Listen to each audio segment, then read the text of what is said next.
विगत 10 से 15 वर्षों में पूछे जाने वाले प्रश्नों का जो है समावेश करके मैं जो है आप लोगों के लिए लेके आता हूँ। और आज से जो है मैं आप लोगों को परिचर्या के मूल सिद्धांत का प्रश्न पत्र एक सॉल्व कराऊंगा। इसके पहले जो मैंने प्रश्न पत्रों को सॉल्व कराया है, अगर आपने नहीं देखा है तो उन प्रश्न पत्रों को भी देख लीजिए और उनमें से भी बहुत ज़्यादा आपको प्रॉफिट होने वाला है। चैनल पे आए हुए नए मेहमान हैं तो लाइक शेयर सब्सक्राइब करिए ऐसे ही ज्ञानवर्धक यूजफुल वीडियोस देखने के लिए, क्योंकि आपका एक लाइक, एक शेयर और सब्सक्राइब हमें मोटिवेट करता है आपके लिए प्रतिदिन ऐसे ही महत्वपूर्ण वीडियोस लाने के लिए। एक देखेंगे प्रश्न नंबर 1 में दिया है परिचर्या का तात्पर्य है सेवा, अर्चना, पूजा, उपयुक्त सभी। तो इसमें आपका कौन सा विकल्प सही होगा बता दीजिए। तो इसमें आपका डी विकल्प सही होगा, उपयुक्त सही, क्योंकि परिचर्या का जो है कार्य होता है सेवा करना, पूजा करना और अर्चना करना। यानी मरीज के प्रति, जो आपका मरीज आपके पास आया हुआ उसके प्रति आपको पूर्ण रूपेण समर्पित हो जाना है, उसका सेवा करना है, पूजा करना है, अर्चना करना है। और उसे जब तक वो पूर्ण रूपेण ठीक नहीं हो जाता है तब तक आपको उसका जो है भरपूर मदद करना है। तो परिचर्या का पर्याय में जो है उपयुक्त सभी विकल्प सही हो जाएगा। प्रश्न नंबर 2 देखेंगे। प्रश्न नंबर 2 में दिया है परिचर्या का पर्याय है। तो इसमें दिया है रुदन, शुश्रूषा, कंदन, उपयुक्त कोई नहीं। तो इसमें बी विकल्प सही होगा, शुश्रूषा करना यानी चिकित्सा करना उसका जो है पर्याय हो जाएगा। इसमें जो है आप लोग नोट कर लीजिए। प्रश्न नंबर 3 देखेंगे। प्रश्न नंबर 3 में दिया है कि अंतर्राष्ट्रीय स्तर पर नर्स कंपाउंडर द्वारा बनाया गया संगठन कहलाता है। अंतर्राष्ट्रीय स्तर पे जो नर्स कंपाउंडर का बनाया गया संगठन है उसे कहते हैं आईसीएन। आईसीएन ये जो है इसका जो है अंतर्राष्ट्रीय स्तर पे नर्स और कंपाउंडर का संगठन बनाया गया है। इम्पोर्टेंट प्रश्न है, कई बार हमने इसको एग्जाम्स के प्रश्न पत्रों में देखा है, पूछा गया है, तो इसे नोट कर लीजिए, कई बार पूछा गया है।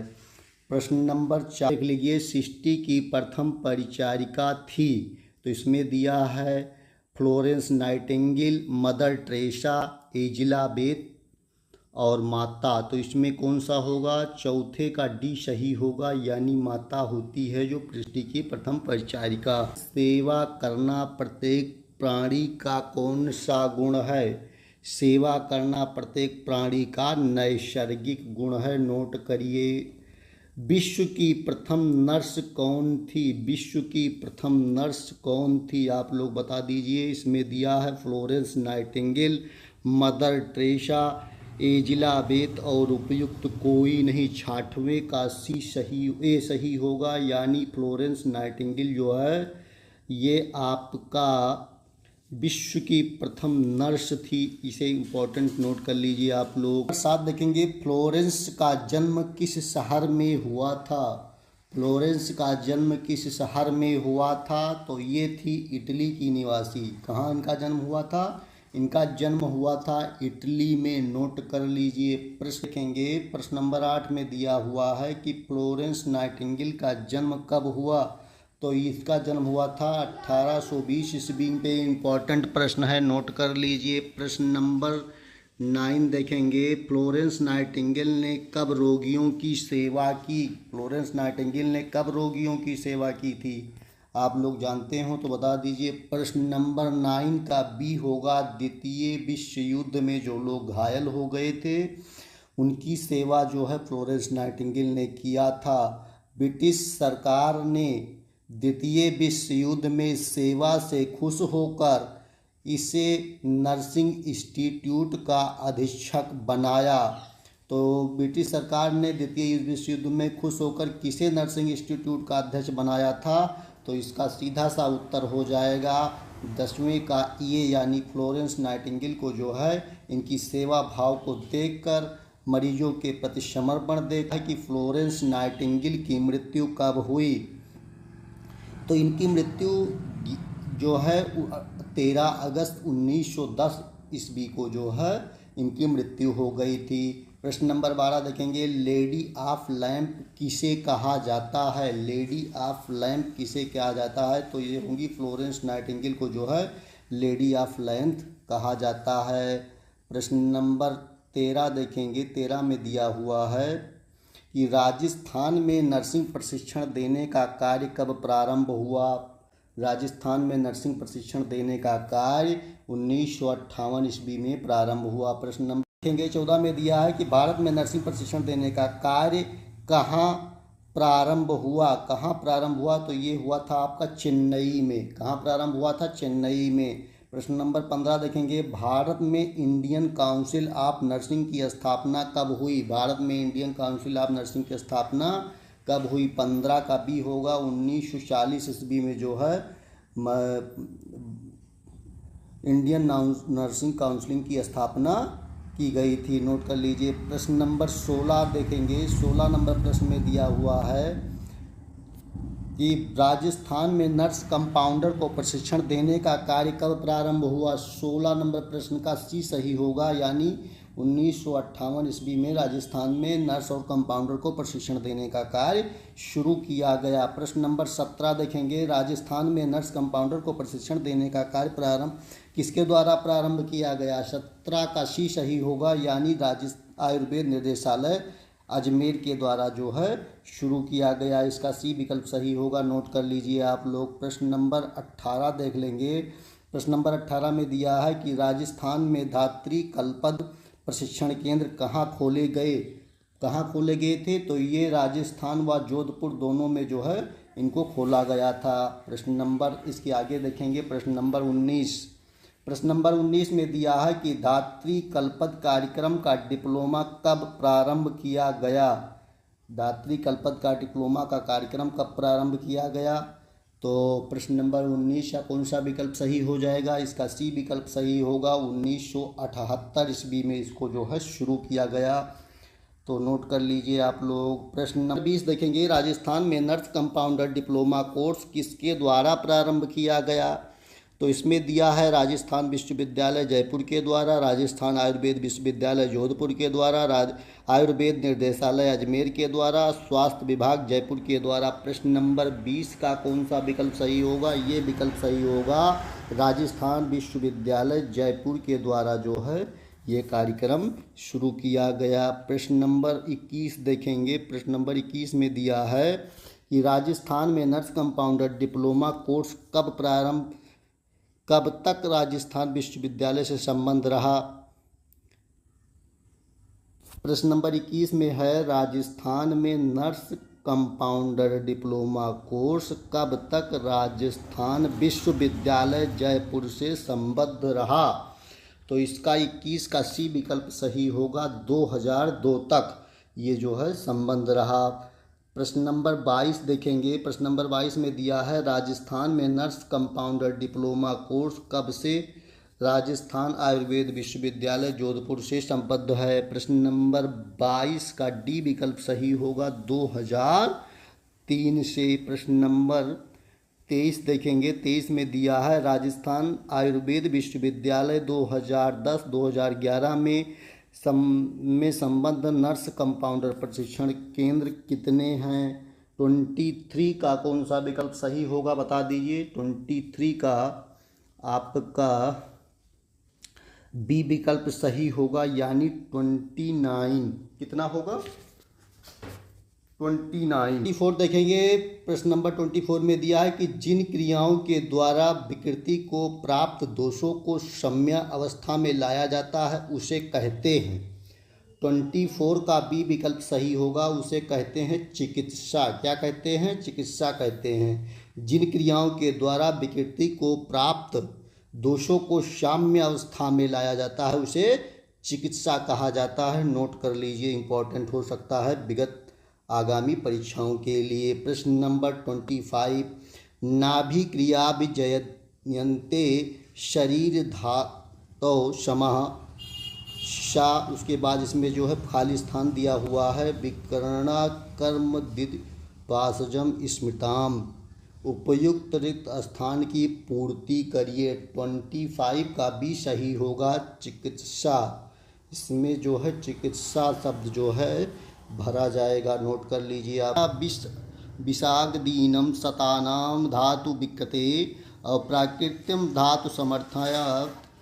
उसके बाद खाली स्थान दिया है इति 26 में आपका बी विकल्प सही होगा, चिकित्सा। इसमें भी आपका क्या हो जाएगा, चिकित्सा हो जाएगा, नोट कर लीजिए। नंबर प्रश्न में दिया है चिकित्सा के पाद हैं, चिकित्सा के कितने पाद हैं फटाफट बता दीजिए, महत्वपूर्ण प्रश्न है। तो इसके 4 पाद कहे गए हैं चिकित्सा के।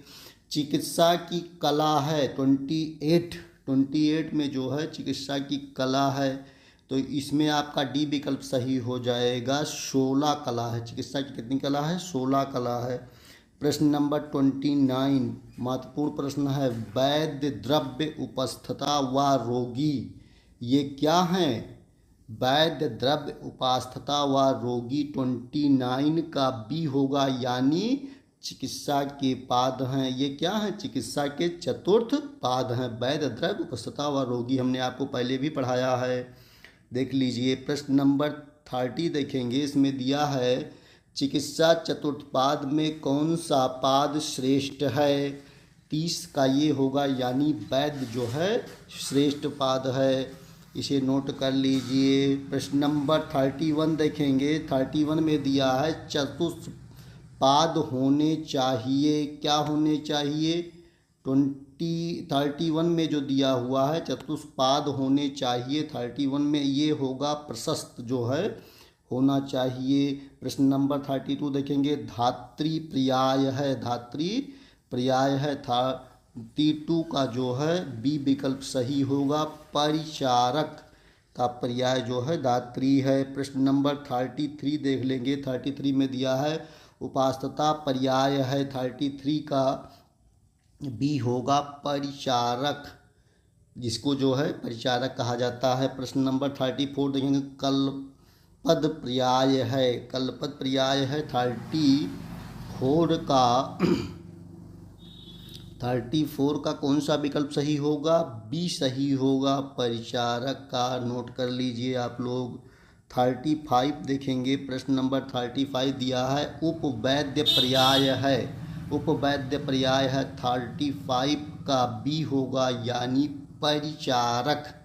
प्रश्न नंबर 36 देखेंगे, कंपाउंडर पर्याय है, कंपाउंडर किसका पर्याय है, 36 का जो है बी सही होगा, यानी परिचारक का पर्याय है कंपाउंडर।